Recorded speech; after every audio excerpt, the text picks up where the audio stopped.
Alhamdulillahirrahmanirrahim. Wassalatu wassalamu ala asrafil anbiya'i wa mursalin wa ala alihi wa sahbihi ajma'in. Pertama dan terutama sekali, marilah sama-sama kita memperbarui kembali rasa syukur kita atas kehadiran Allah Subhanahu wa taala yang telah melimpahkan nikmatnya, rahmatnya kepada kita semua, sehingga kita bisa berkumpul di sekolah kita yang sama-sama kita cinta ini.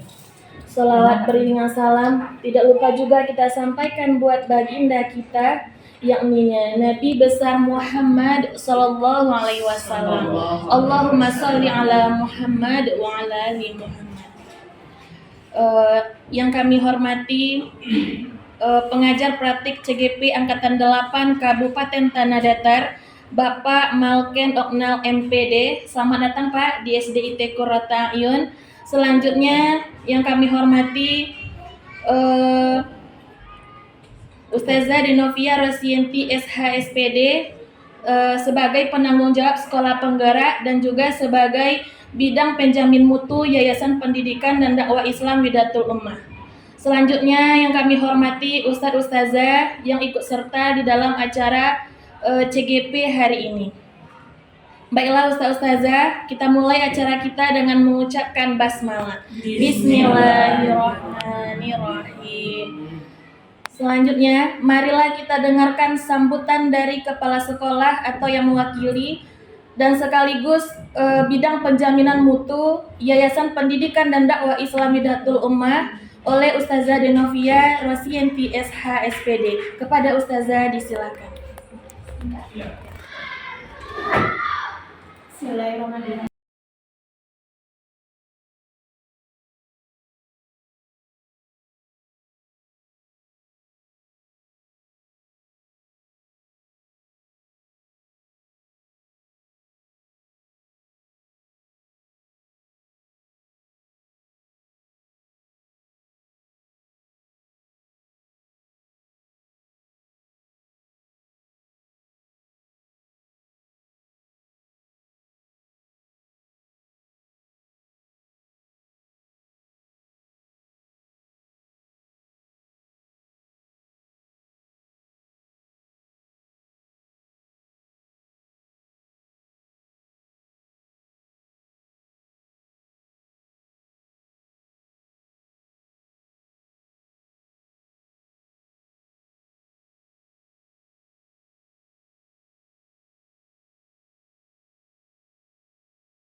Bapak Ibu,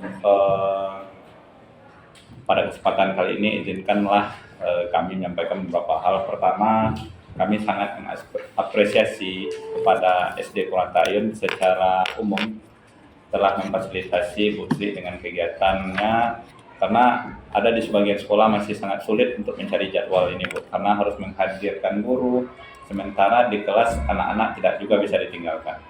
Nah, sekarang kita dapat difasilitasi dengan hal-hal ini. Jadi permohonan maaf kami kalau sekiranya kegiatan ini nanti banyak sedikitnya ada mengganggu proses PBM Bapak Ibu di kelas.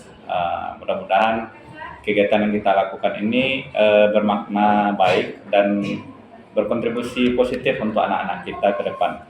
Saya senang sekali lihat lingkungan ini. Kemarin kami cerita sama Bapak Ibu, karena anak saya sekolah juga di SDIT. Saya sangat senang sekali dengan konsep pembelajaran di SDIT.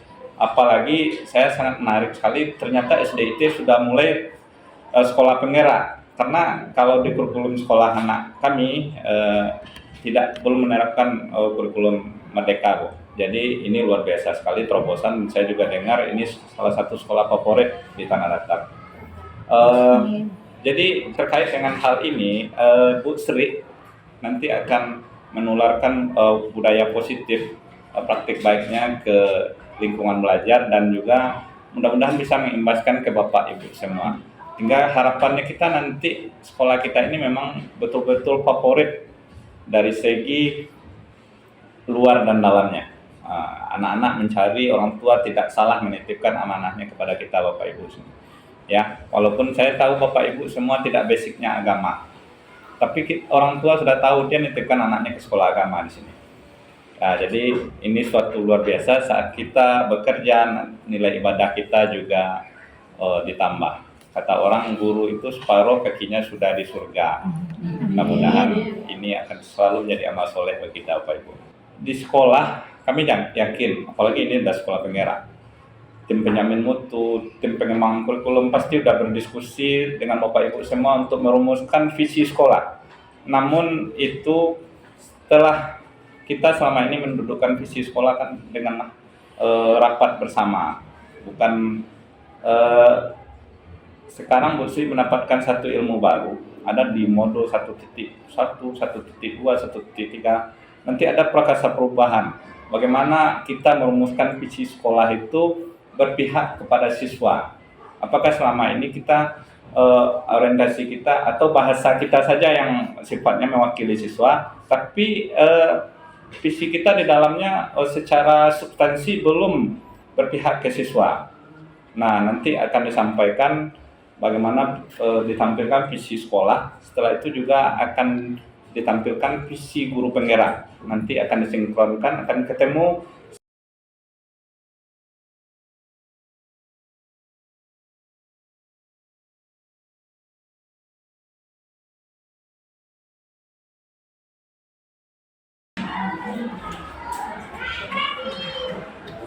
Bismillahirrahmanirrahim. Assalamualaikum warahmatullahi wabarakatuh. Waalaikumsalam warahmatullahi wabarakatuh. Hamdan wa syukranillah nahmaduhu wa nasta'inuhu wa na'udzu billahi min syururi anfusina wa min sayyiati a'malina may yahdihillahu fala mudhillalah wa may yudlilhu fala hadiyalah. Alhamdulillah, ba'da tahmid dan sholawat, Allah berikan kita nikmat kesehatan dan nikmat iman serta nikmat kesempatan untuk mengikuti diskusi pada kesempatan kali ini. Ustazah, pada kesempatan kali ini Ana akan melakukan namanya pendampingan individu kedua. Jadi nanti kita akan berdiskusi tentang visi misi sekolah kita dan visi misi pribadi Ana. Jadi nanti akan kami jabarkan di sini tahapan-tahapan apa yang telah kita lalui dan harusnya kita lalui untuk melaksanakan atau menyusun visi dan misi kita tersebut. Nah,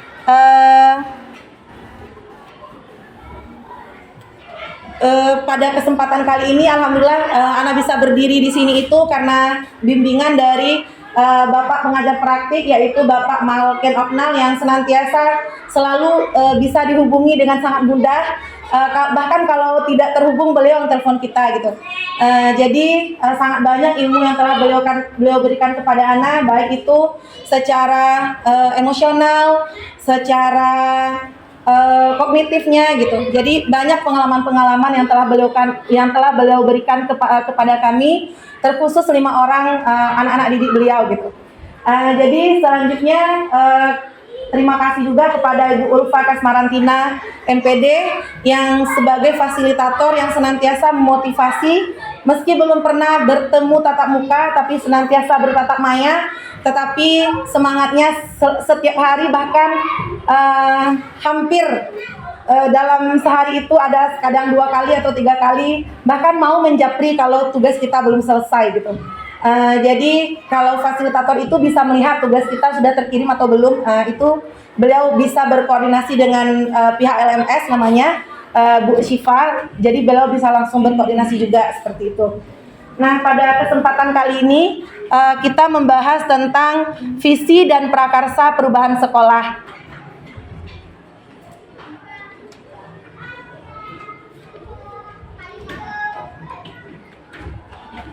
Nah, di sini kita akan membahas terlebih dahulu kalimat rumpang. Kalimat rumpang ini kira-kira kalimat yang ingin kita sempurnakan, ya. Kalimat rumpang itu yang ada di kepala kita, ya, Ustazah. Nah, berarti kalau misalkan kalimatnya belum lengkap, berarti kita yang melengkapinya. Nah, kalimatnya yang pertama. Nah, ini dia yang bagian kalimat rumpang. nanti kita akan lihat di sini, terus kita jawab dan kita tuliskan pada kertas sticky note ini dan akan kita tempel pada papan flanel namanya di sini, ke papan plano. Nanti kita tempel saja di sini. Ada yang bisa membantu menempelkannya? Saza? Nah, baik Bu. Terima kasih. Nanti kita tempel papan itu di sebelah sini. Nah, pertanyaan pertama ini kita jawab di sini. Nanti kita tempelkan dan kita diskusikan apa jawaban menurut ustaz-ustazah semua dari kita memimpikan murid. Nah, maksudnya itu kita sebagai guru ini bagaimana mimpi kita dengan murid kita 5 tahun ke depan.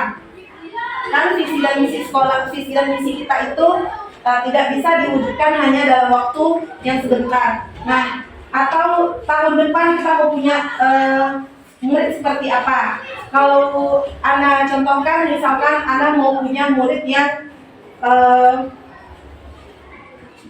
apa namanya kemarin itu, yang tingkat literasinya tuh bagus, tetapi dia menjadi pemimpin yang visioner juga, pemimpin yang tahu dengan cara mengambil keputusan, pemimpin nanti yang sayang dengan rakyatnya, dengan memperhatikan rakyatnya dengan penuh kasih sayang. Nah, itu impian Ana sebagai guru untuk murid Ana. Nah, sekarang kita lihat apa kira-kira mimpi ustazah untuk anak-anak. Nah, boleh dituliskan di sini.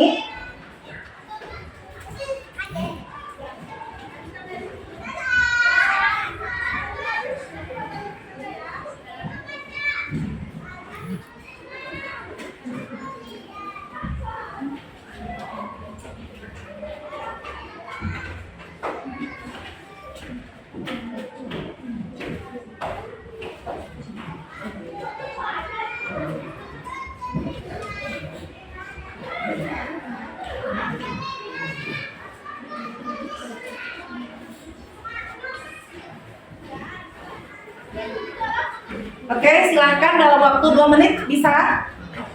Ya, oke, silakan ditulis mimpi ustazah sebagai seorang guru untuk muridnya. Sudah, boleh yang udah selesai ditempel.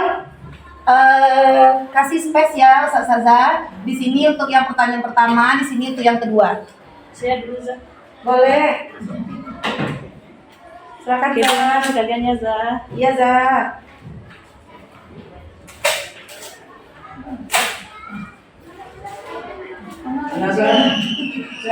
Boleh, Zah. Langsung aja. Boleh, langsung.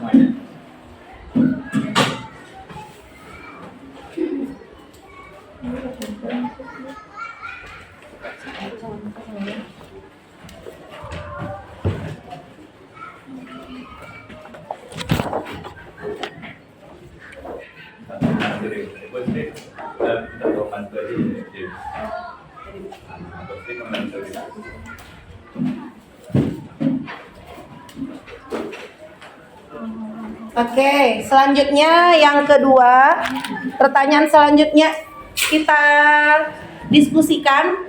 Kita memimpikan murid yang, nah kira-kira siapa yang membacakan? Bisa. Oke, Zayuli, silahkan yang untuk yang pertama, Zah. Kita memimpikan murid yang seperti apa? Nah, silahkan Zayuli bacakan jawaban dari teman-teman.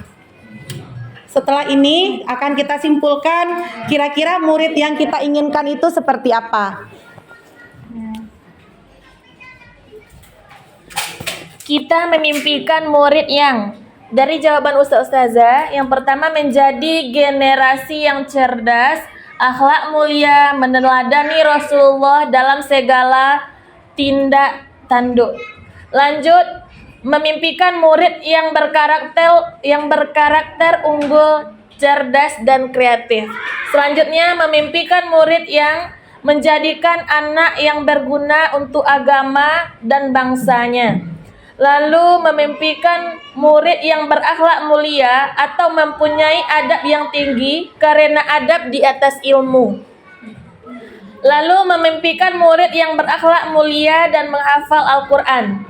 juga memimpikan murid yang cerdas dalam menghafal Al-Quran, yang berpikiran cermelang.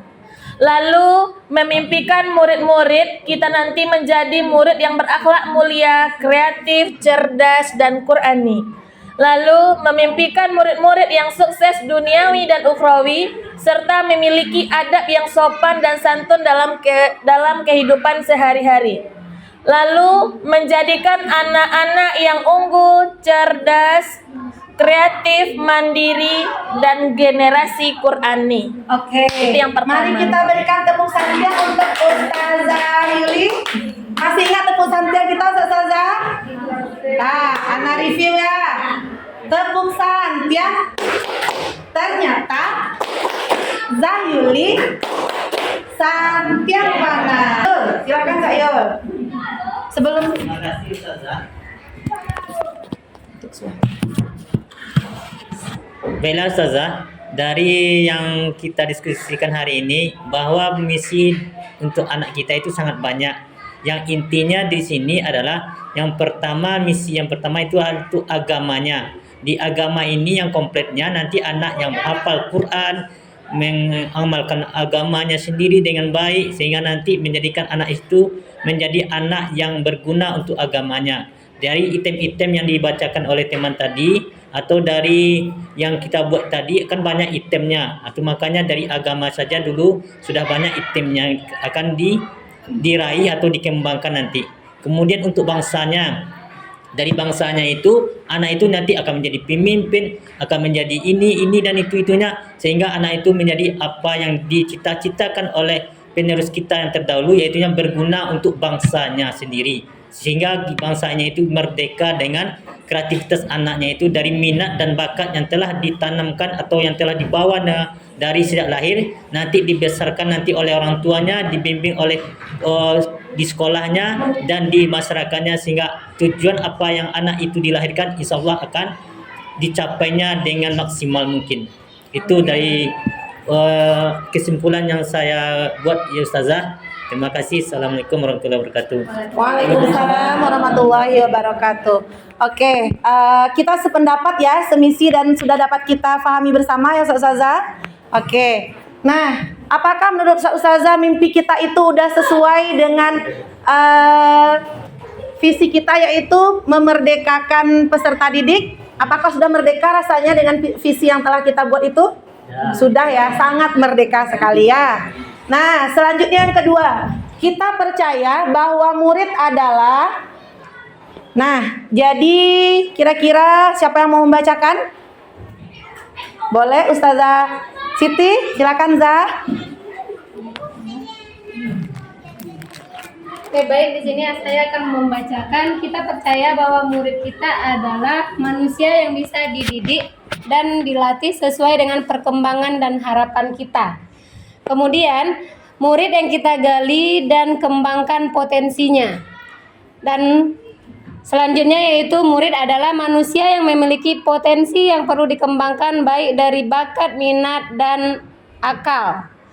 Lalu kita percaya bahwa murid adalah anak-anak yang cerdas, anak-anak yang memiliki potensi yang dapat dikembangkan.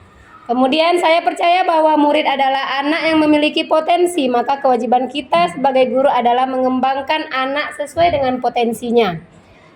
Lalu murid sebagai individu yang bisa diarahkan dan dididik sesuai dengan yang kita harapkan.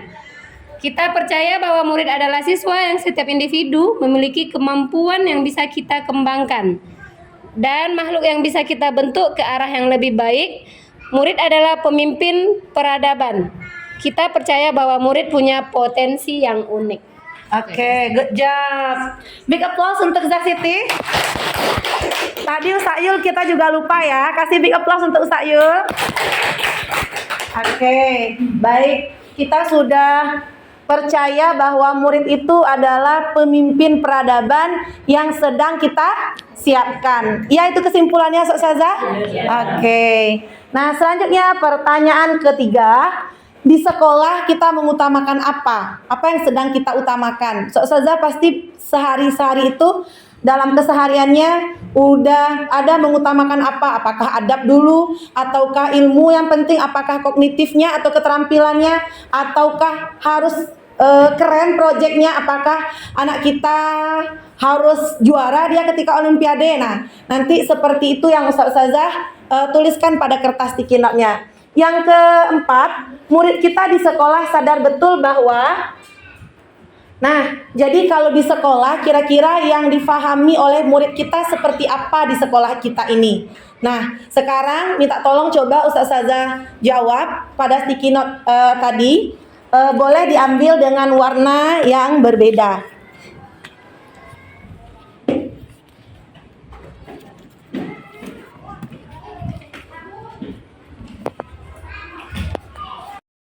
Kita delegasikan Zayati untuk membacakan jawaban kita, Ustazah. Ya, oke. Baik, Ustazah. Anak akan membacakan hasil diskusi dari masing-masing kita mengenai pertanyaan yang ketiga, yaitu di sekolah kita mengutamakan apa? Yang pertama, di sekolah kita mengutamakan karakter karena kecerdasan saja tidak cukup jika tidak dibekali dengan karakter. Yang kedua, karakter peserta didik yang lebih baik. Budi pekerti sangat penting daripada energi yang berilmu. Lalu mengutamakan untuk memberikan teladan kepada anak, murid yang menanamkan nilai-nilai Islami. Selanjutnya kita mengutamakan adab kepada anak, dan juga kita mengutamakan kita harus memiliki mendahulukan baru memberi ilmu kepada anak. Lalu akhlak mulia, adab Islami yang sudah diterapkan dari kelas 1. Setelah itu mengutamakan khalik. Yang terakhir, di sekolah kita mengutamakan adab kepada siswa karena dengan menanamkan adab, insya Allah generasi yang kita siapkan akan diterima baik dimanapun ia berada. Baik, itu Ustazah. Lanjut yang pertanyaan keempat, murid sekolah kita sadar betul bahwa guru adalah teladan bagi siswa, karena kewajiban kita adalah jadilah guru yang memberi teladan yang baik bagi siswa. Lalu sekolah adalah tempat untuk mendapatkan pendidikan dan pengetahuan. Adab atau budi pekerti harus ditanamkan terlebih dahulu dari sejak dini. Guru adalah orang yang mendidik dan mengarahkan mereka menjadi siswa yang kritis dan berakhlak mulia. Lalu mendapatkan pengajaran nilai-nilai agama yang sama. Lalu sadar betul bahwa mereka merupakan generasi yang disiapkan untuk generasi Qurani. Lalu membiasakan yang telah diterapkan, belajar dengan tekun. Lalu murid di sekolah sadar betul bahwa guru adalah teladan yang baik bagi mereka. Itu Ustazah. Jam untuk Ustazah Yati ya. Mau dikasih lagi tepuk yang keren? Ya. Baik, kali ini ada tepuk keren untuk Ustazah Yati. Caranya seperti ini. Wow, Ustazah Yati keren. Wow, keren. Wow, keren. Yeay, bisa? Bisa. Ya. Tepuk keren untuk Ustazah Yati. Wow, Ustazah Yati keren. Wow, keren. Wow, keren. Yeay. Oke, tepuk tangan sekali lagi. Ya, baik. Berarti udah sama-sama kita dengar bahwa sekolah kita mengutamakan adab sebelum ilmu. Jadi karakter itu sangat penting ya, seperti itu Ustazah? Iya. Ya, karakter itu di atas segalanya. Kemudian anak-anak itu harus tahu dengan khaliknya.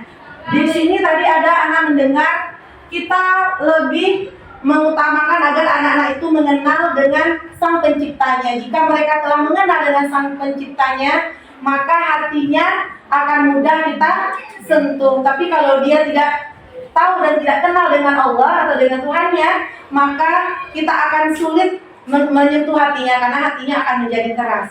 Setelah itu, murid di sekolah kita sadar betul bahwa membiasakan yang telah diterapkan di tempat pembelajaran sebelumnya, yaitu di kelas sebelumnya. Setelah itu dia paham bahkan kata-kata ustazahnya itu lebih sakti, kata wali murid ya, nanti minta tolong ingatkan sholatnya Za tadi anak-anak nggak pakai anak jilbab, nggak tutup aurat, minta tolong ya Za. Setiap hari pasti ada 3 bahkan 5 orang yang menjaga kita, bahkan untuk makannya saja diserahkan juga pembimbingannya ke kita. Nah, jadi karena itulah harus ada sinergi antara kita dengan wali murid. Oke. Yang selanjutnya pertanyaan kelima. Pertanyaan kelima kita adalah, kita warga di sekolah ini yakin untuk, nah masih ada sticky note-nya Saza. Nah silakan ditulis di sana. Kita warga di sekolah ini yakin untuk seperti apa? Apa yang Ustaz Saza yakini di warga sekolah kita ini? Setelah itu yang keenam, kita dan warga sekolah ini paham. Nah apa yang Ustaz Saza pahami ketika Ustaz Saza berada di lingkungan SDIT Qurrata A'yun tercinta ini?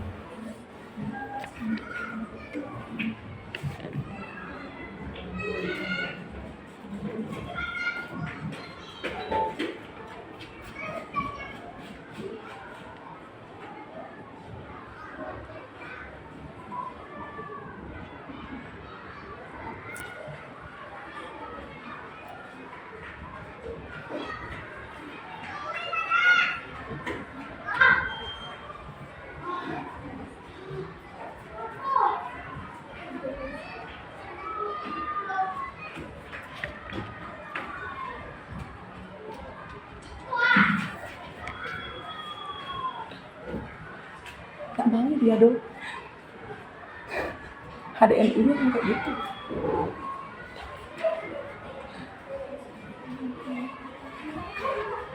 Oke, selesai Ustaz Saza untuk pertanyaan nomor 5. On proses ya. Alhamdulillah, keren-keren Ustazah-Ustazahnya. Sebentar langsung bisa menyelesaikan. Banyak idenya.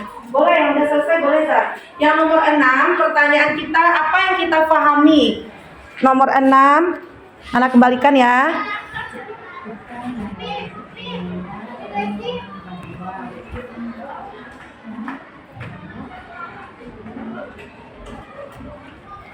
Yang nomor 6,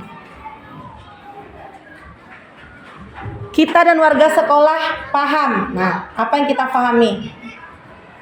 Dan yang telah dipahami oleh warga sekolah kita, berarti semua stakeholder kita ya, baik itu murid, guru, setelah itu tenaga kependidikan, orang tua, pengurus paguyuban kita gitu.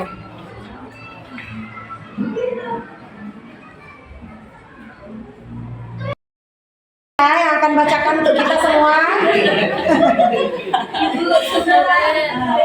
Oke, silakan Zahyan. Terima kasih Zasri. Baik, Ustazah semua, kita akan bacakan hasil pendapat teman-teman yang telah ditempel di sini. Yang pertama untuk jawaban dari kita warga sekolah yakin untuk. Jawaban pertama yaitu menanamkan budi pekerti kepada anak sedini mungkin. Yang kedua, membentuk karakter yang baik, pengetahuan yang lebih baik dan lebih mudah. Seterusnya, bahwa sekolah ini selalu menanamkan nilai-nilai Islami. Selanjutnya, kita warga sekolah yakin untuk bisa membentuk karakter dan kecerdasan anak yang lebih baik. Selanjutnya, menciptakan suasana yang menyenangkan sehingga terbentuk karakter anak yang Qur'ani. Kita yakin warga sekolah ini bisa menjadi guru dan juga sebagai pencetak generasi Qur'ani dan cerdas. Ya, kita yakin untuk membentuk karakter anak sesuai dengan Al-Quran dan berpengetahuan yang kritis. Kita yakin akan membentuk generasi yang tangguh, berakhlak mulia dan Qur'ani.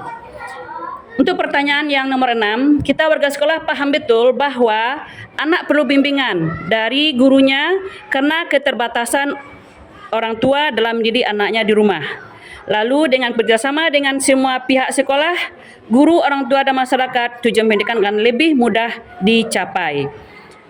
Selanjutnya, bahwa sekolah merupakan tempat atau wadah menimba ilmu pengetahuan, bahwa kita menyelenggarakan pembelajaran yang berkualitas dan pelayanan terbaik kepada semua stakeholder.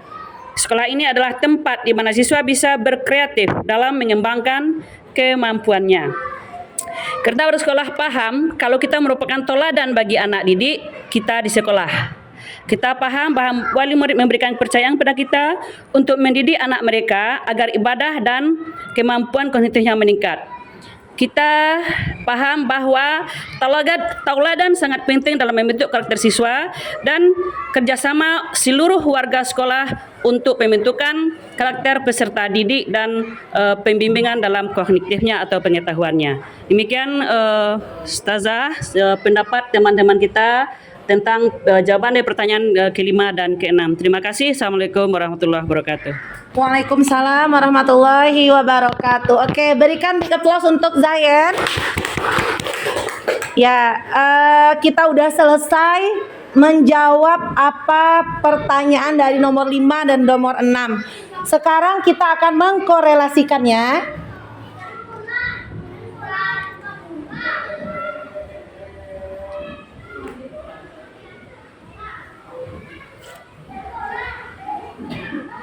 Nah, jadi dari beberapa pertanyaan tadi itu secara tidak langsung telah membawa kita ke arah ranah yang 3 ini. Apa itu? Yang pertama, profil pelajar Pancasila. Ada berapa profil pelajar Pancasila? Oke, good job. 6. Ya, mari sama-sama kita baca. 6, 1. Beriman dan bertakwa kepada Tuhan Yang Maha Esa. Yang kedua, mandiri. Yang ketiga, gotong royong. Keempat, bernalar kritis, bisa. Yang kelima, berkebinekaan global, ya. Yang keenam, mandiri, ya. Jadi secara tidak langsung visi dan misi kita tadi atau pertanyaan dan mimpi kita tadi telah menggiring kita untuk menciptakan peserta didik yang seperti ini. Kemudian pembelajaran kita itu berpusat kepada peserta didik, yaitu mewujudkan merdeka belajar. Setelah itu cita-cita dirumuskan sesuai dengan dan kontekstual dengan kondisi sekolah kita. Jadi kita sesuaikan dengan kurikulum kita. Kita memakai 2 kurikulum. Pertama kurikulum apa, Ustazah? Kurikulum Dinas Pendidikan. Yang kedua kurikulum dari Sekolah Islam Terpadu. Oke, jadi kita memadukan 2 kurikulum. Jadi yang telah kita laksanakan tadi itu menggiring kita untuk melakukan hal yang 3 ini. Selanjutnya, kesimpulan. Nah, murid seperti apa yang kita impikan? Murid seperti apa tadi Ustazah yang dibacakan oleh Ustaz Yul tadi? Murid yang berakhlak, cerdas, Qurani, terus berkarakter, terus kreatif, iya. Mandiri dan berpikir logis, ya. Setelah itu yang kedua, kita percaya bahwa murid adalah seperti apa yang kita percayai tadi, Ustazah? Murid kita ini adalah manusia yang punyai potensi yang bisa kita kembangkan. Berarti tugas kita sebagaimana filosofi Ki Hajar Dewantara itu, Ustazah, tugas kita ini adalah seorang petani. Jadi kita yang akan menuntun anak-anak kita bagaimana mereka bisa tumbuh meskipun bijinya tidak baik. Kalau bijinya tidak baik, apakah kira-kira menurut kita bisa tumbuh dengan baik? Insya Allah bisa. Itu sesuai dengan cara kita, metode kita. Kemarin itu kita sudah diutus juga untuk pelatihan, ya. Pelatihan yang diadakan oleh SIT, ya, ADLX Introflex. Nah, itu bagaimana kita melahirkan pembelajaran itu yang maknanya deep, mendalam dan masuk ke alam bawah sadar anak kita, terpadu. Kemudian bagaimana lagi, Ustazah? Aktif learning. Kemudian iya, kita sambungkan duniawi dan ukhrawinya. Kenapa kira-kira anak kita harus pintar matematika? Siapa yang pertama kali menemukan matematika? Apa saja? Iya, aljabar. Apa saja kira-kira ilmu yang ketika dia belajar matematika itu untuk apa ilmunya? Nah, seperti itu yang telah kita laksanakan. Yang ketiga, Di sekolah kita mengutamakan. Nah, apa yang kita utamakan tadi Ustazah? Adab, karakter, ya, pembinaan adab dan karakter. Kalau kognitif itu bisa kita persiapkan. Tapi kalau karakter dan adab harus sama-sama kita membangunnya, harus sama pemikiran kita, harus sama iklim kita, harus sama budaya kita. Jadi insya Allah akan terwujud apa yang kita inginkan. Yang keempat, murid di sekolah menyadari bahwa, nah, murid kita di sekolah ini menyadari apa yang sedang ia lakukan, Ustazah? Iya, sedang membiasakan adab-adab Islami yang telah dibantu dengan buku kontrol, yaitu buku muhasabah harian. Selanjutnya, kita warga sekolah ini yakin bahwa kita bisa Untuk anak-anak kita dengan tauladan. kita bisa membentuk anak-anak kita dengan tauladan yang baik, sesuai juga dengan pemikiran Ki Hajar Dewantara, ing Madya Mangun Karso, apalagi iya, betul. Iya, ketika kita berada di depan berarti kita harus siap menjadi tauladan. Sebagaimana kata Ustaz Afdal ketika kita camp Quran kemarin, tidak bisa menjadi teladan, berhenti jadi guru. Jadi di rumah aja kalau tidak bisa menjadi teladan. Oke, yang keenam, kita warga sekolah ini paham bahwa apa Ustazah? Pendidikan kebersihan kerjasama seluruh warga sekolah. Iya, untuk menciptakan atau mewujudkan visi dan misi kita tadi atau mewujudkan impian kita perlu adanya kolaboratif dengan semua pihak. Nah, sekarang ada persembahan sebuah puisi dari Insinyur Soekarno yang akan Ana coba bacakan. Aku melihat Indonesia, goresan pena Insinyur Soekarno. Jika aku berdiri di pantai Ngeliep, aku mendengar lautan Indonesia bergelora, membanting di pantai Ngeliep itu. Aku mendengar lagu Sajak Indonesia. Jikalau aku melihat sawah menguning, menghijau, aku tidak lagi melihat batang padi menguning dan menghijau. Aku melihat Indonesia. Jika aku melihat gunung-gunung, Gunung Merapi, Gunung Semeru, Gunung Merbabu, Gunung Tangkuban Perahu, Gunung Kelebet, dan gunung-gunung yang lain, aku melihat Indonesia. Jikalau aku mendengar pangkul palaran, bukan lagi pangkul palaran yang aku dengar, aku mendengar Indonesia.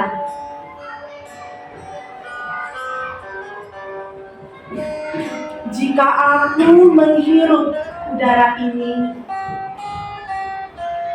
aku tak lagi menghirup udara, aku menghirup Indonesia.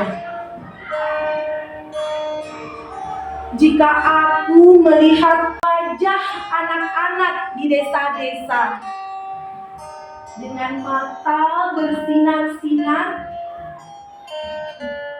berteriak, "Merdeka! Merdeka, Pak!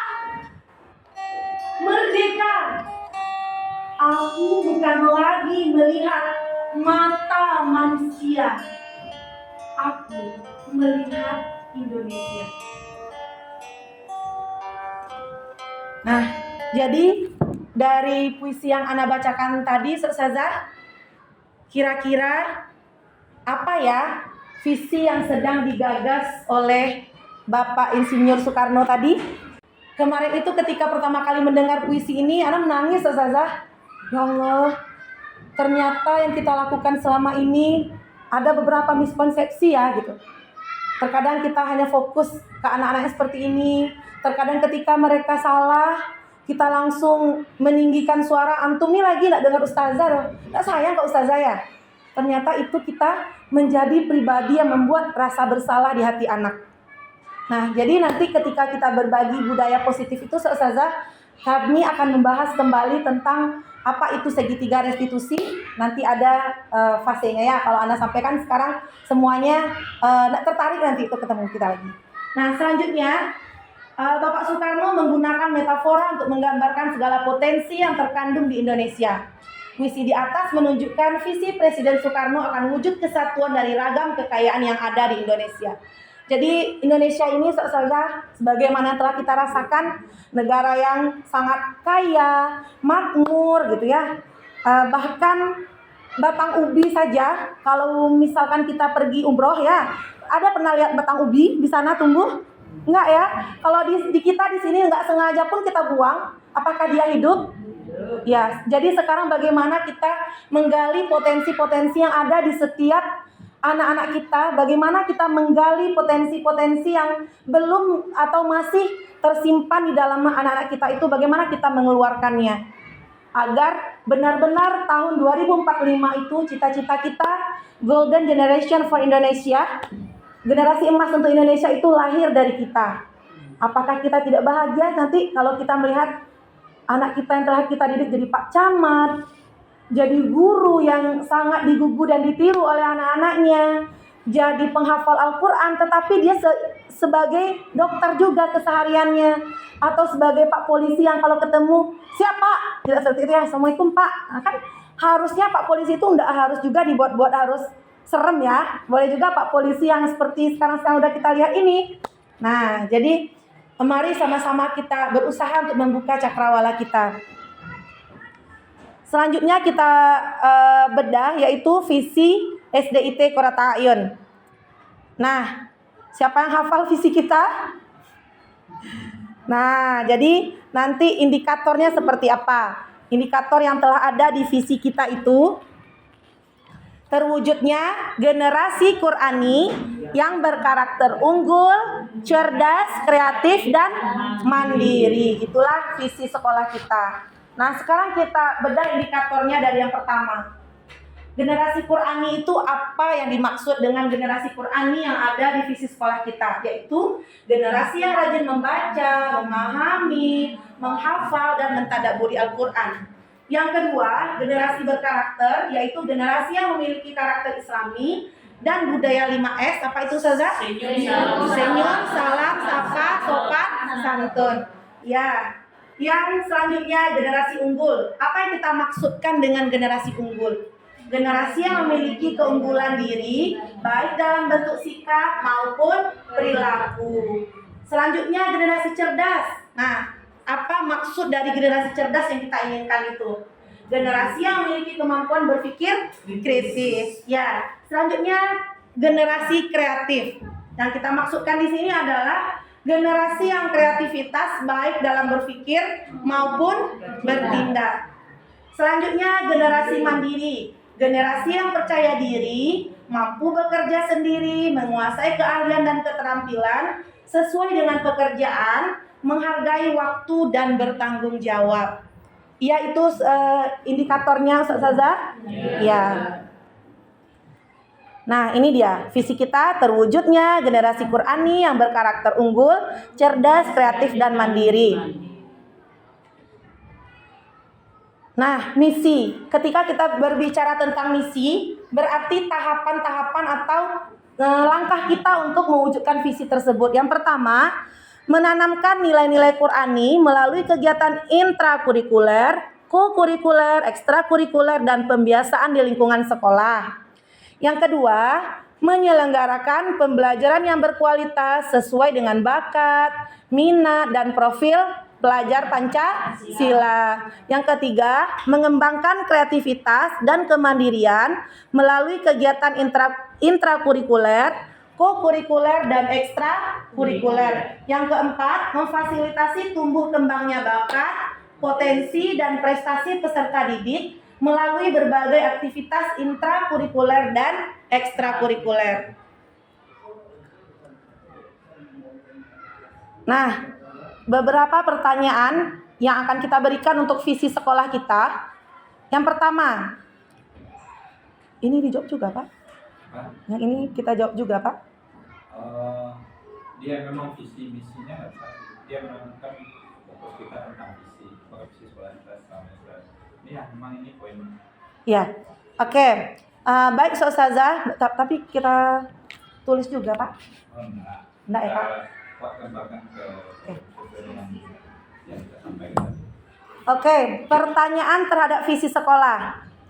Apakah visi sekolah kita selama ini sudah selaras dengan cita-cita kita untuk murid? Nah, kita ingat lagi, kita flashback dengan cita-cita kita kepada murid kita tadi. Apakah kira-kira sudah selaras, Ustazah? Sudah. Selanjutnya, adakah yang ingin kita sesuaikan atau ditambahkan dari visi sekolah kita? Jika iya, apa saja? Kira-kira ada yang ingin kita tambahkan, Ustazah?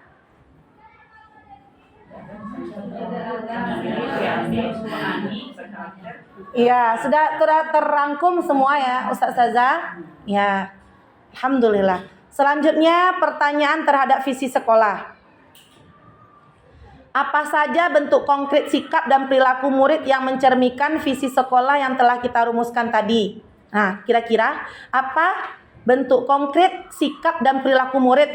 Apa bentuk konkretnya, Ustazah? Boleh, Zah? Maka sambil duduk duluan. Ya. Sikap yang konkret yang telah tercermin dalam perilaku anak didik kita dalam visi kita. Yang pertama, dia sudah berkarakter atau berakhlak yang membiasakan adab Islami, di antaranya makan sambil duduk, minum dengan tangan kanan, terus mengucapkan salam, bersalaman dengan teman akhwat atau ustazah bagi yang akhwat, dan ikhwan bagi kepada ustadz. Itu di antaranya sikap konkret yang telah ada di dalam perilaku anak-anak didik kita. Ada tambahan teman yang lain? Silahkan. Ada tambahan, Ustazah yang lain? Kira-kira perilaku konkret, nah yang sudah ada, yang sudah nampak, kalau konkret itu yang sudah ada ya, yang sudah nampak, yang sudah mereka jalankan. Mungkin tambahannya adalah kreatif dalam pembelajaran. Kreatif dalam Iya, pembelajaran, siswa ya. kita sudah kreatif dalam pembelajaran, Ustazah. Apalagi sekarang sudah pembelajaran berdiferensiasi juga sudah kita terapkan di kelas kan. Memang nampak kekreatifan anak kita masing-masingnya sesuai dengan potensinya. Ya. Ya. Oke, mungkin demikian tambahannya. Selanjutnya kita lanjut ke pertanyaan selanjutnya.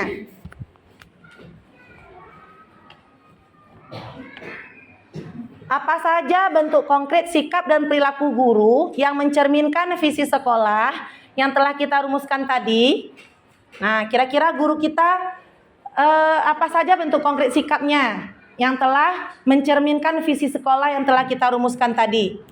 Bagaimana menurut Ustazah kita sebagai guru ini? Mau, Ustaz? Oke. Mungkin dari Ana menyampaikan bahwasanya seorang guru telah terutama sekali di dalam masalah Qur'ani, bahwasanya kita telah membimbing anak kita untuk menjadi seorang penghafal Al-Quran. Bahkan anak-anak kita ada diferensiasinya juga, dia bisa menghafal sendiri karena anak-anak kita udah banyak dia bisa membaca Al-Quran. Mungkin itu, Ustazah. Nah, kira-kira perilaku konkret yang telah kita ciptakan, apa tambahannya ada, Ustaz? Ya, boleh? Baiklah, terima kasih Ustazah. Bentuk konkret yang dilakukan oleh perilaku seorang guru, yang pertama yaitunya dia menjadikan dirinya itu sebagai panutan untuk anaknya. Sehingga apa? Sehingga misi dari sekolah itu adalah guru yang menjadi panutan untuk anaknya, pasti anaknya itu akan mengikuti bagaimana perilaku atau contoh yang diperbuat oleh guru itu, sehingga apa yang dicontohkan oleh guru maka anak itu akan membuat apa yang dicontohkannya saja. Kemudian dari konkret dari perilaku guru, bahwa guru itu adalah orang yang memiliki ilmu yang banyak, maka seorang guru haruslah belajar terus belajar sampai dia itu mati dalam mengajar itu. Sehingga dalam guru mengajar itu, bahwa seorang guru dari menghadapi anak yang berbagai macam karakter, maka dari guru yang memiliki ilmu yang banyak, sehingga perilaku guru itu akan meningkat dan visi dari sekolah itu akan tercapai nantinya, apa-apa yang divisikan oleh sekolah tersebut. Yaitu Ustazah, terima kasih. Oke, baik, dari yang disampaikan oleh Ustadz Yusra Fauzi dan Ustadz Yul dapat kita tangkap, maksudnya kita sebagai guru itu sudah menjadi suri tauladan untuk anak kita. Terus yang kedua, kita senantiasa menjadi pembelajar karena kita selalu berusaha update ilmu, baik itu dari segi apanya Ustazah? Dari segi teknologi ya, kita update dengan teknologi. Setelah itu kita pun punya grup apa Ustadz Yusra Fauzi tadi sampaikan, grup untuk iya, untuk menyetorkan hafalan. Oke, terima kasih Ustadz Yusra Fauzi dan Ustadz Yul. Sikap dan perilaku yang kepala sekolah cerminkan untuk mencerminkan visi sekolah yang telah kita rumuskan. Nah, kira-kira menurut Ustazah, apa perilaku konkret sikap dari kepala sekolah yang telah mencerminkan visi sekolah kita? Ada yang mau menyampaikan, Ustazah? Volunteer please. Ya, Sayati. Oke. Baik Ustazah, dari apa saja bentuk konkret sikap dan perilaku yang kepala sekolah cerminkan terkait visi misi sekolah yang telah kita rumuskan tadi, diantaranya kita diberikan fasilitas oleh sekolah yang terutama dari kepala sekolah sendiri untuk meningkatkan kompetensi setiap guru, seperti dengan selalu diadakan workshop, selalu diberikan pelatihan-pelatihan, dan juga didampingi, kita pun juga didampingi dalam mengajar seperti supervisi. Nah, itu adalah salah satu bentuk contoh konkret dan perilaku dari Kepsek dalam mencerminkan visi misi sekolah dalam meningkatkan mutu atau kompetensi dari setiap guru yang guru di sekolah kita. Oke. Berarti ada tambahan Bu? Oh ya, boleh. Di antaranya di samping di sini juga ini merupakan sikap konkret kepala sekolah, kita juga mengadakan pembinaan pribadi guru setiap minggu yang wajib kita adakan, dan setiap guru wajib mengikuti itu untuk pembaharuan dan perbaikan akhlak kita. Namanya manusia kan, kadang kita terlena, kadang kita tergoda, ada yang viral-viral kita jadi, padahal itu tidak sesuai. Maka sekali seminggu ada bengkel kita untuk mengingatkan kita bahwa akhlak kita yang kalau seperti ini itu perlu kembali lagi ke jalannya. Kan setiap minggu ada program dari sekolah sekolah, dan itu juga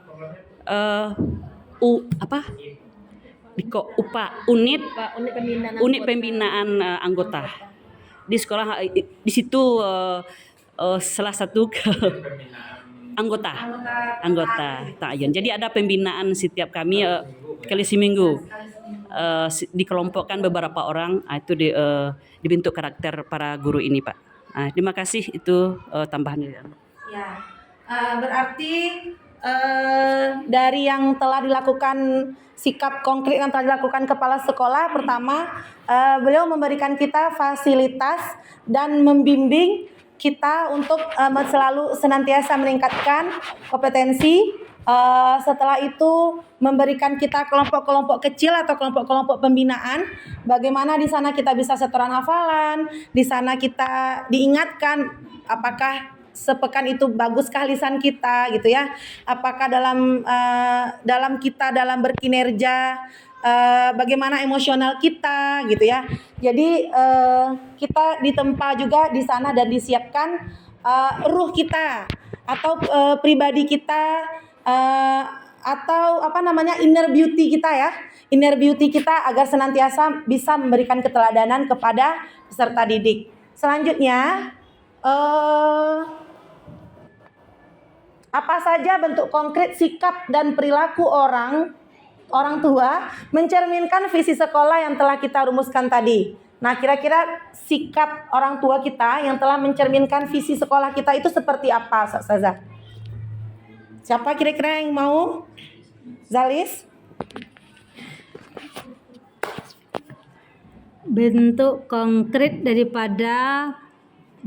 sikap dan perilaku orang tua mencerminkan visi sekolah kita dengan seperti sekarang ini dengan adanya paguyuban kelas. Paguyuban kelas di mana orang tua berarti mendukung visi dan misi sekolah kita. Contohnya lagi selain itu adanya TPA di sekolah kita.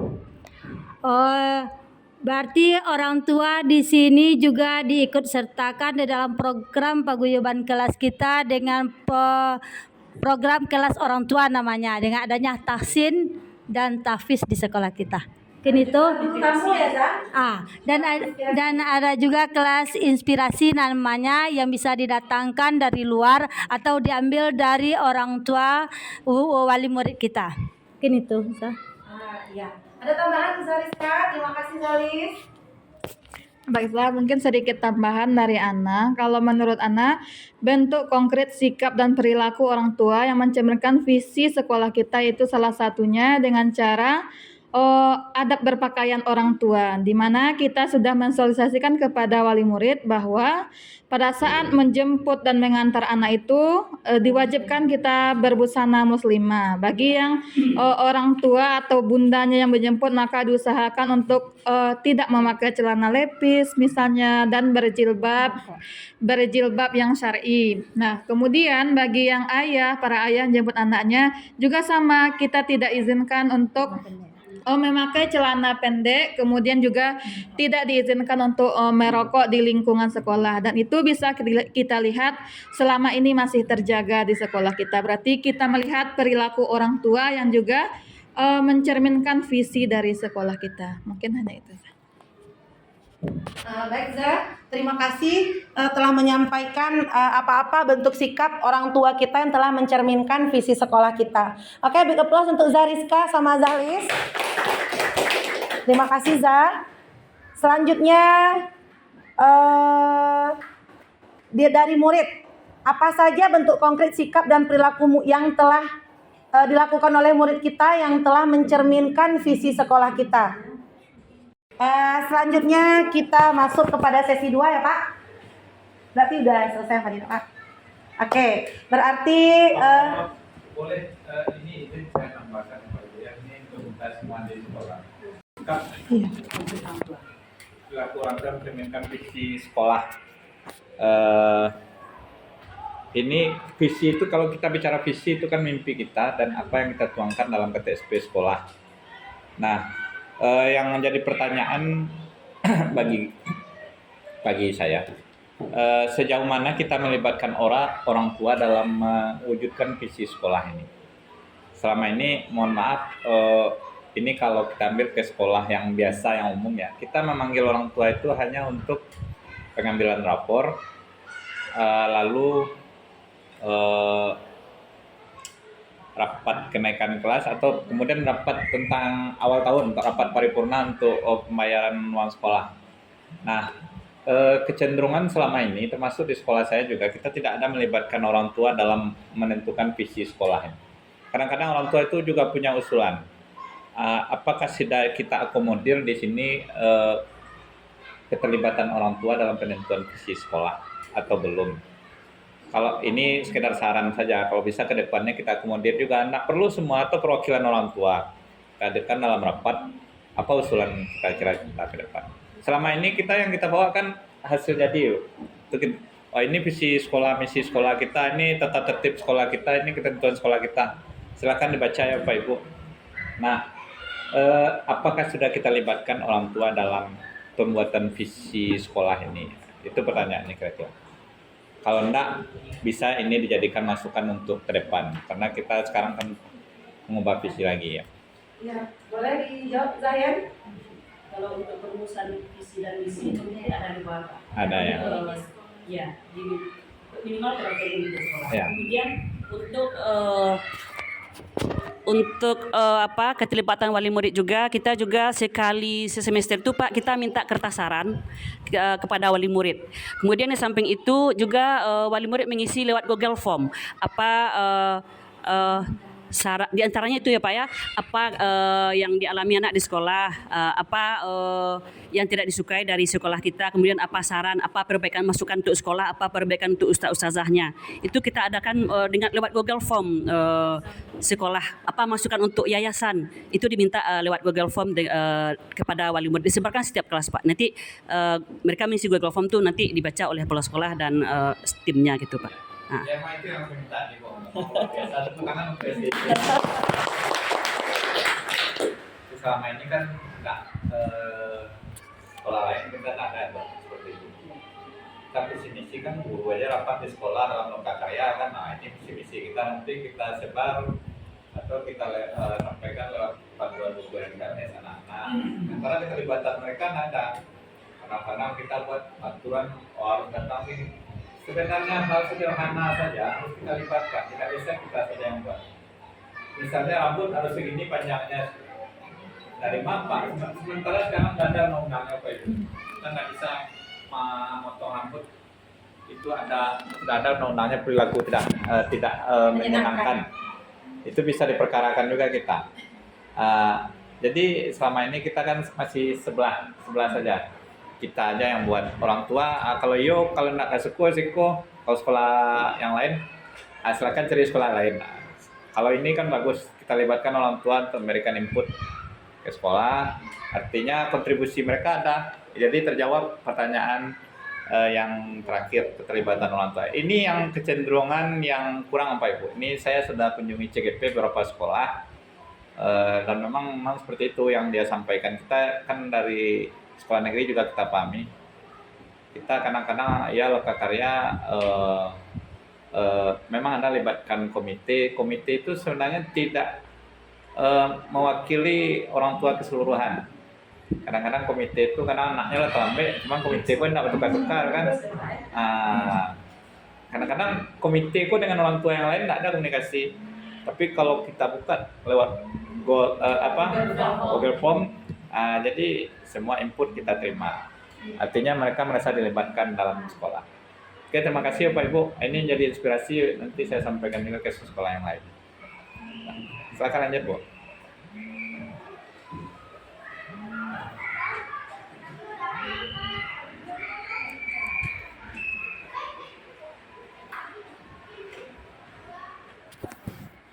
Baik Ustazah, kita lanjut ke sesi 2 yaitu prakarsa perubahan.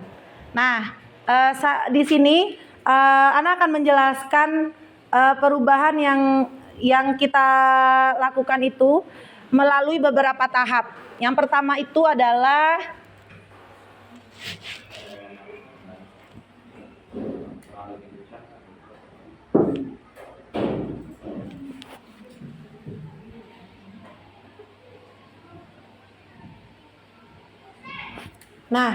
yang pertama itu melalui tahap pertama disebut dengan tahapan inquiry apresiatif. Nah, ketika mendengar inquiry apresiatif ini, yang ada di dalam pikiran kita itu berupa sebuah pendekatan yang melakukan proses berpikir kritis dan analitis, dilakukan tanya jawab antara guru dan peserta didik. Nah, itulah yang dimaksud dengan inquiry apresiatif. Selanjutnya, strateginya yang pertama membuat daftar pertanyaan berdasarkan taksonomi Bloom. Jadi tidak hanya ketika kita membuat tujuan pembelajaran ya. Jadi ketika kita mau membuat prakarsa perubahan diri kita, kita juga membuat daftar pertanyaan sesuai dengan taksonomi Bloom. Apa kira-kira kata kerja yang kita ingat dari taksonomi Bloom itu, Ustazah? Menganalisis, memahami, mengaplikasikan ya, dan lain-lain ya. Selanjutnya dari dua hal inilah nanti pencapaian visi kita itu akan kita gunakan. Nah, setelah itu ada dalam tahapan inquiry apresiatif itu namanya tahapan Bagja. Yang pertama itu Bagja yang B-nya itu membuat pertanyaan utama. Yang kedua mengatur eksekusi. Dan yang ketiga, J itu adalah jabarkan rencana. Yang A adalah ambil pelajaran. Dan yang G-nya adalah gali mimpi. Nah, jadi kita mau apa? Apa mimpi kita? Seperti itu. Nah, setelah itu, dalam menulis tahapan mimpi kita tadi itu, kita harus mempunyai beberapa perjalanan, harus melakukan beberapa aspek gitu. Yang pertama, A, aksi, bagian yang menceritakan strategi dan pelaksanaan strategi belajar, termasuk penyesuaian strategi bila ada. Yang kedua, T, kita harus merumuskan juga, melihat juga tantangan atau bagian yang menceritakan tantangan atau kesulitan yang harus diselesaikan untuk mencapai tujuan pembelajaran. Dan yang A-nya, bagian awal, bagian yang menceritakan situasi awal meliputi tanggung jawab sebagai guru dari tujuan pembelajaran yang harus kita capai. Selanjutnya P, pelajaran, bagian yang menceritakan pelajaran hasil refleksi terhadap keseluruhan proses. Nah, jadi sebelum membuat Bagja tadi itu atau tahapan-tahapan kita tadi, kita harus dulu mengkaji ini, atap namanya. Nah, setelah kita kaji itu melalui pendekatan inquiry apresiatif tadi, maka kita bisa melaksanakan tahapan-tahapan Bagja tadi. Selanjutnya, nah, sebagaimana yang telah kita fahami dan bahkan telah kita hafal dan kita lakukan dalam kegiatan sehari-hari, profil pelajar Pancasila yang pertama beriman, bertakwa kepada Tuhan Yang Maha Esa Allah Subhanahu wa taala ya, dan berakhlak mulia. Yang kedua kreatif, yang ketiga bergotong royong, yang keempat berkebinekaan global, yang kelima bernalar kritis, dan yang keenam mandiri. Nah, setelah itu visi saya pribadi adalah mengembangkan dan meningkatkan kemampuan bernalar kritis peserta didik melalui program pojok baca kelas. Nah, sebagaimana yang telah kita lihat di sini, inilah visi saya sebagai seorang peserta didik. Jadi saya ingin memanfaatkan program pojok baca kelas ini untuk meningkatkan literasi dan numerasi. Saya dalam menentukan ini ketika kita membahas bersama rapor pendidikan kita ya. Alhamdulillah yang awalnya rapor pendidikan kita agak merah atau kuning di bagian literasi dan numerasi kemarin Zariska? Kuning ya. Sekarang sudah menjadi hijau. Nah, jadi itu berangkat dari sana. Ketika saya menganalisis bagian atap tadi, teringatlah ketika kita membahas rapor pendidikan. Setelah itu prakarsa perubahan. Sebagaimana yang tadi yang telah kita bahas, aset, tantangan, dan aksi yang akan saya lakukan, yaitu yang pertama prakarsa perubahannya, tadi kan visinya ya. Nah, lebih kecil lingkupnya itu seperti apa? Mewujudkan peserta didik yang bernalar kritis melalui pojok baca kelas. Aset kita, aset yang Ana punya atau yang kita punya di sekolah kita ini, kita memiliki sarana dan prasarana sekolah mendukung untuk pembelajaran. Suasana sekolah kita alhamdulillah sudah sejuk, nyaman, bersih, rapi, seperti itu ya. Setelah itu ketersediaan buku yang beragam di perpustakaan sekolah untuk dipinjamkan ke pojok baca kelas.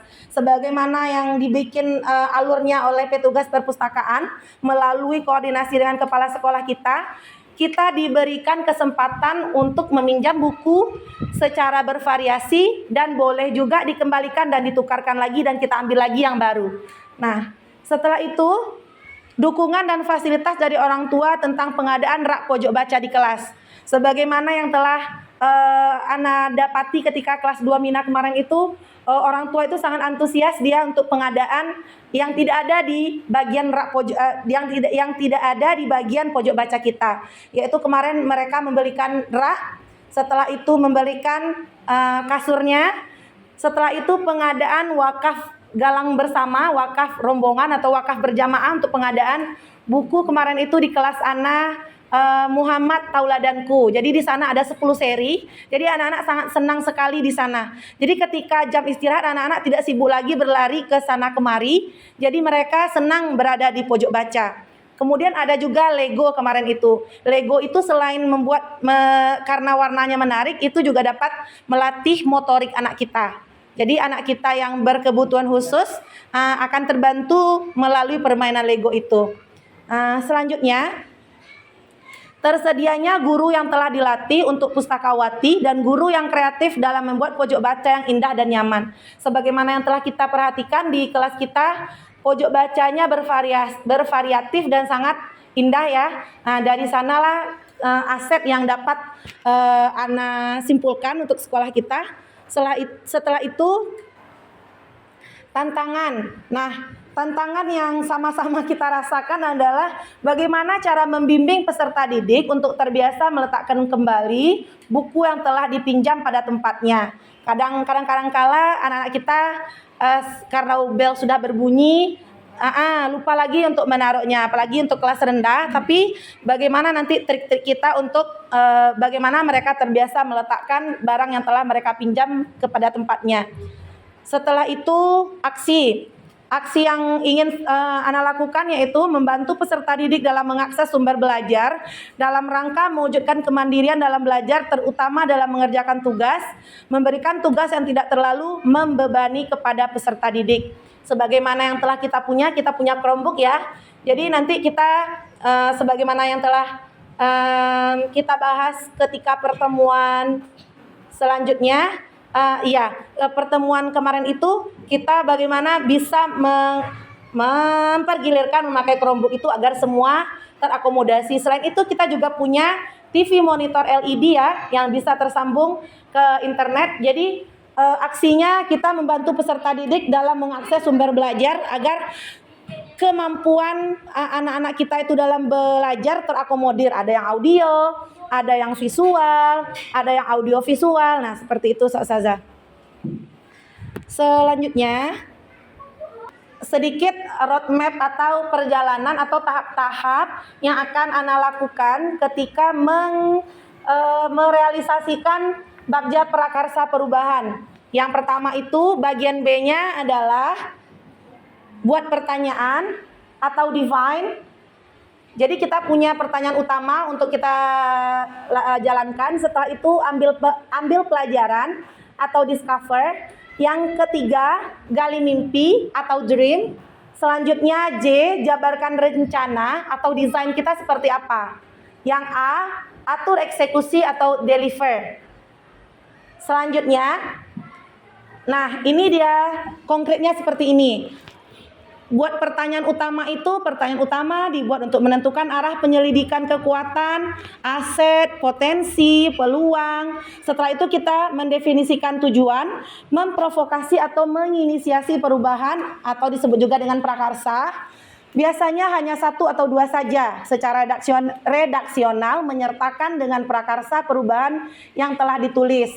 Setelah itu tindakan yang diharapkan pada tahap ini dapat dilakukan untuk menggalang atau membangun tim perubahan, mendapatkan dukungan serta konfirmasi tingkat prioritas atau urgensi dari prakarsa perubahan yang telah dibuat. Jadi nanti diharapkan kita memiliki tim gitu ya, atau disebut juga praktisi pendidikan. Nanti akan kita lahirkan dari sini.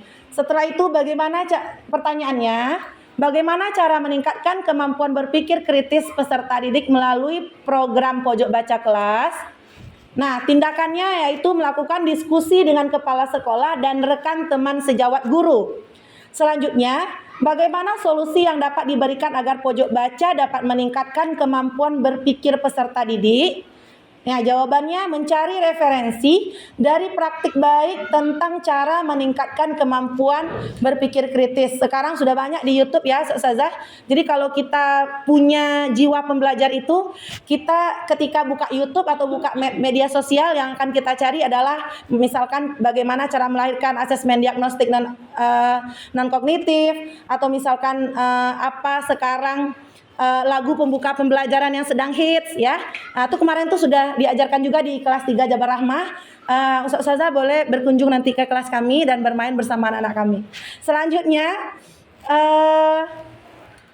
bagaimana cara mengkomunikasikan kepada orang tua untuk memfasilitasi mengefektifkan program pojok baca di kelas.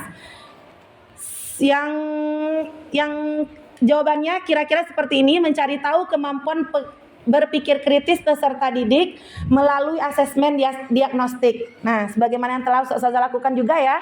Jadi setelah itu baru nanti kita akan menyurati wali murid untuk berkumpul di kelas untuk menyusun terlebih dahulu struktur paguyuban dan programnya.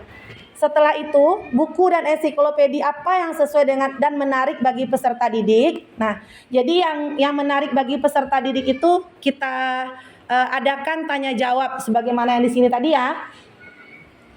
Yang selanjutnya mengajak orang tua atau orang tua peserta didik untuk ikut andil dalam inovasi pojok baca kelas. Jadi kalau kita mengajak mereka, insya Allah mereka bahkan mau bergotong royong ya, Ustazah. Selanjutnya bagian A-nya ambil pelajaran. Pertanyaan di tahap ini adalah pertanyaan lanjutan untuk kenali kekuatan, potensi, peluang lewat kegiatan penyelidikan. Selanjutnya mengidentifikasi atau mengapresiasi yang terbaik dari apa yang telah ada, menemukan inti positifnya. Tiap pertanyaan dibuat dengan hati-hati dan bernada positif. Jadi kita usahakan pertanyaan yang telah kita buat itu positif maknanya. Selanjutnya tindakan yang diharapkan pada tahap ini adalah apa saja yang dapat dilakukan untuk menggali fakta, memperoleh data, apakah lewat diskusi kelompok kecil atau besar, atau survei atau kuesioner, atau bagaimana melibatkan beragam dan berbagai pihak atau multi unsur. Nggak usah Pak.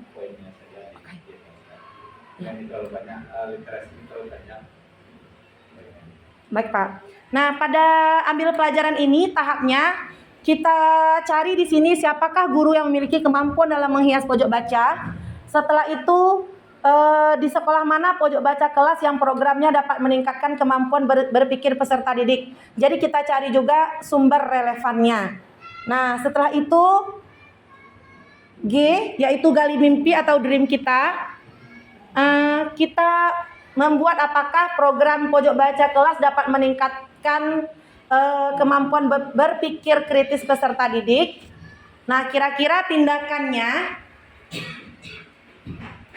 dengan adanya pojok baca kita dapat meningkatkan literasi dan numerasi peserta didik kita.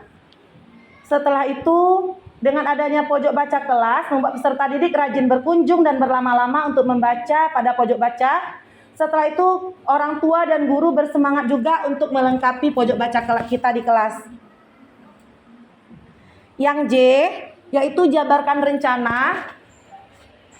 Yang langkah pertama yang akan dilakukan adalah apa langkah pertama kira-kira untuk mewujudkan pojok baca tersebut. Setelah itu, tindakannya menyusun program pojok baca dan melengkapi buku literasi dan numerasi, atau nanti diberikan juga di sana maksud di sini itu simbol atau pohon literasi, bisa juga seperti itu. Selanjutnya A, atur eksekusinya. Yang pertama memberikan struktur kepengurusan pojok baca. Yang kedua menyusun jadwal kunjungan pojok baca dan memberikan himbauan agar buku dan media yang ada pada pojok baca dapat dirawat sebagaimana menjaga barang milik pribadi kita. Nah, sedikit pertanyaan di sini Ustazah. Apa inisiatif perubahan yang dapat dilakukan bersama untuk mencapai visi sekolah kita? Apa kira-kira Ustazah? Apa inisiatif perubahan yang dapat dilakukan bersama untuk mencapai visi sekolah kita? Pertama tadi menjadi teladan, ya, menjadi teladan bagi peserta didik ya. Selanjutnya, apa saja kolaborasi yang dapat dilakukan guru, orang tua, kepala sekolah untuk mewujudkan visi sekolah kita? Kolaborasi, saling bekerja sama ya. Boleh secara tatap muka, boleh melalui buku muhasabah dan lain-lain. Selanjutnya, apa saja langkah konkret yang akan kita lakukan untuk merealisasikan rancangan prakarsa perubahan ini? Bagaimana rancangan waktunya? Dari yang telah disampaikan Bapak tadi, alhamdulillah untuk visi sekolah kita itu sudah sesuai dengan profil pelajar Pancasila dan memerdekakan peserta didik. Apa bentuk kegiatan yang dapat dilakukan guru, orang tua, kepala sekolah agar visi sekolah dapat tercapai? Kira-kira kegiatan yang dapat dilakukan guru dan orang tua, sebagaimana akhir tahun biasanya kita ada pentas akhir tahun, di sana kita bisa berkumpul ya Ustazah. Setelah itu nanti ada juga menjalin jembatan hati dengan ustadz ustazah dan semua keluarga dengan pengurus yayasan ya. Itu apakah menurut ustadz ustazah membantu atau bisa dalam bentuk kegiatan yang kita lakukan untuk mencapai atau ketercapaian visi sekolah kah? Ya, bisa ya. Oke.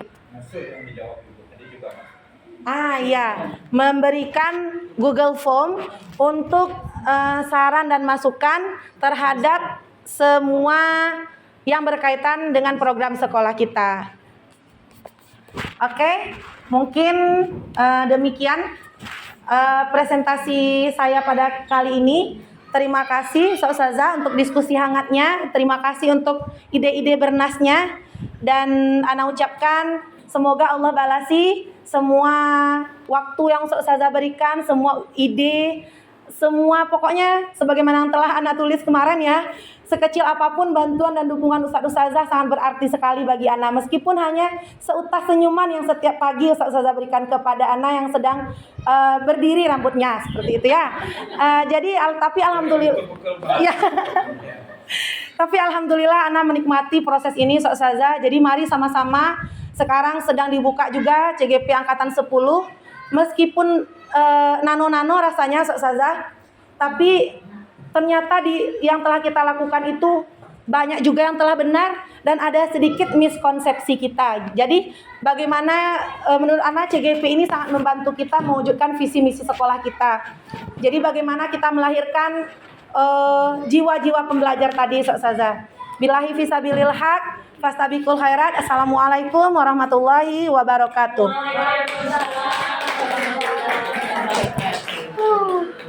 Baik, Bapak Ibu, sedikit refleksi terhadap apa yang disampaikan tadi. Itu sangat luar biasa. Terima kasih Bu Sri sampai berkeringat. Ini pikirannya satu hal motivasi dari Bu Sri yang disampaikan tadi, pasti kita menjalankan ini ada kebahagiaan tersendiri Pak Ibu. Kalau nggak percaya, Bapak Ibu silakan tanyakan. Kepuasan saat kita melakukan perubahan dan anak mengapresiasi itu. Ternyata Ustazah sekarang sudah beda ya gaya belajarnya. Tidak lagi marah-marah. Itu Ustazah. Bapak Ibu, saya dari yang disampaikan tadi ada satu hal yang menarik bagi saya. Kebetulan Senin kemarin sekolah saya dikunjungi oleh Dinas Perlindungan Anak, Kepala Dinas. Dia menyatakan di satu sekolah itu memang harus ada selain gazebo untuk baca-baca bagi anak-anak, harus ada tempat santai anak-anak bisa selonjoran di sana, bisa nonton TV. Saya mengatakan ibu ini cerita dongeng aja. Nah, ternyata setelah disampaikan di sini sudah ada pojok seperti itu. Ada tempat bermain anak-anak, ada tempat nonton, ada main Lego tadi saya lihat ya. Itu yang memang diapresiasi oleh dalam program sekolah ramah anak. Kita ada didatangi kemarin untuk sekolah ramah anak. Nanti akan ada itu. Ya. Ada Dinas Perlindungan Anak dan Perempuan. Dia memang hal-hal seperti itu. Dia kemarin kami pun akan, kalau bisa Bapak Ibu undang sebagai pemateri kepala dinas itu, nanti nomornya bisa saya berikan. Untuk kegiatan parenting di sekolah bagus Bapak Ibu. Banyak yang kita lakukan selama ini tidak berpusat kepada siswa, seperti dia lihat kemarin tata tertib di sekolah saya. Misalnya saya buatkan izin keluar satu-satu, masing-masing anak hanya izin boleh di luar 5 menit. 5 menit ini Bapak udah pikirkan buat sampai itu dia. Anak pergi ke pintu WC aja udah habis 5 menit. Kemudian kalau dia anak dibenarkan belanja di kantin selama PBM berlangsung, Bapak jamin anak-anak itu udah makan dari rumah. Sampai kita rasanya kena tampar Bapak Ibu. Ternyata kita selama ini menyamakan anak. Kadang-kadang ada anak-anak itu tidak sempat makan di rumah. Dan hak untuk makan dan minum itu adalah hak anak. Tidak bisa kita kebiri. Beku setengah sabale baru boleh, tidak bisa seperti itu.